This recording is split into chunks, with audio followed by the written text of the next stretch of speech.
말 그대로 난타전이었습니다. 4.7 서울시장 보궐선거를 이틀 앞두고 열린 마지막 TV토론에선 상대 후보의 공약 검증부터 거짓말 공방까지 치열한 기싸움이 벌어졌습니다.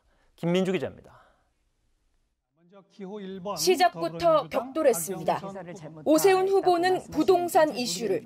공시가격 지수가 박근혜 정부는 14%가 올랐는데 문재인 정부는 72%가 9억 이하의 집의 경우에 10%까지만 올리겠다는 말씀이 굉장히 공허한 겁니다. 10%씩 올린다는 뜻이 아니고요. 네. 10%의 캡을 씌우겠다. 부동산 값이 올라가지 않으면 공시지가가 올라가지 않습니다. 박영선 후보는 용산 참사 관련 이슈를. 이 재건축 재개발과 관련을 해서 정비지수제를 폐지하시겠다고 얘기를 하셨어요. 이 주민동의 절차를 생략했을 때 용산 참사와 같은 이러한 일이 다시 일어날 수 있습니다.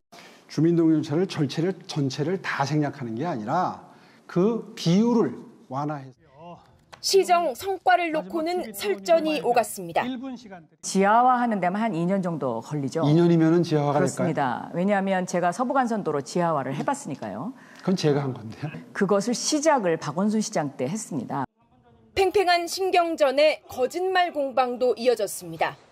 거짓말한 시장이 후보가 시장이 되면 자라나는 아이들에게 가르칠 것이 없습니다. 박영선 후보의 존재 자체가 거짓말 아닙니까? 무슨 그런 말씀을 하십니까? 아유, 네? 아니 후보 안 내기로 하지 않았습니까? 그런데 거짓말했지 예를 않습니까? 들어서요. 마지막 난타전의 승자. 이제 이틀 뒤면 가려집니다. OBS 뉴스 김민주입니다. 이 거대 양당은 더욱 바쁜 모습입니다. 후보 유세를 쫓는 것은 물론 선거판에서 벌어지는 사안 하나하나의 유불리를 따지며 대응 중입니다. 정철호 기자입니다. 더불어민주당이 오세훈 후보를 또 고발했습니다. 내곡동 증언이라도 나오면 사퇴한다고 했는데 지키지 않는다는 겁니다. 내곡동에서 목격이 계속 드러나고 있다며 허위사실 공표라고 본 겁니다. 현장에 가지도 않은 처남이 갔다고 증거를 조작하는 굉장히 재질이 좋지가 않습니다. 박형준 후보에 대해서도 LCT 재산 은폐 의혹 등으로 수사 의뢰했습니다.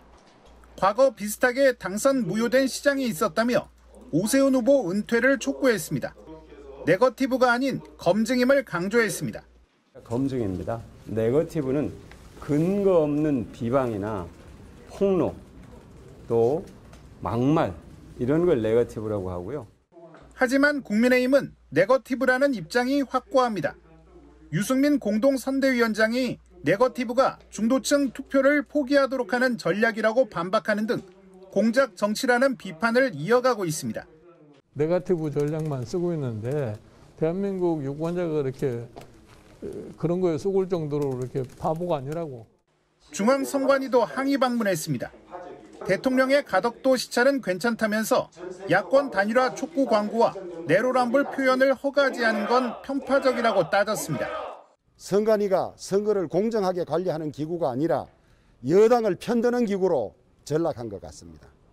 우리는 이의 시정을 위해서 끝까지 노력하고. 총력전에 나선 여야는 사안마다 충돌입니다. 높은 사전투표율도 민주당은 뒤집기, 국민의힘은 굳히기의 신호로 해석했습니다. OBS 뉴스 정철호입니다.